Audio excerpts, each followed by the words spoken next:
पहिल्यांदा आज जी दुःखद घटना घडली, आज विमान अपघातामध्ये महाराष्ट्राचे उपमुख्यमंत्री माननीय अजितदादा पवार साहेब यांचे जे निधन झाले त्याबद्दल आम्ही सर्वजण भावपूर्ण श्रद्धांजली वाहतो.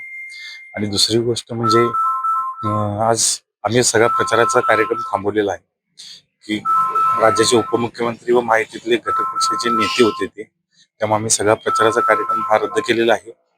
आणि फक्त आमची आज आम्हाला हा सगळ्यात मोठा धक्का बसलाय, की कारण एक काम करणारा उमदा नेता आज आपल्यातून निघून गेलेला आहे. एक प्रशासनावर एक वचक असणारा नेता, जो आजपर्यंत ज्यांनी पूर्ण प्रशासन आज हातात ठेवलेलं होतं, त्या नेत्यांचं आज निधन झाल्यामुळं प्रशासनाचं वरचं वचक आज कुठेतरी कमी होईल अशी भीती वाटते.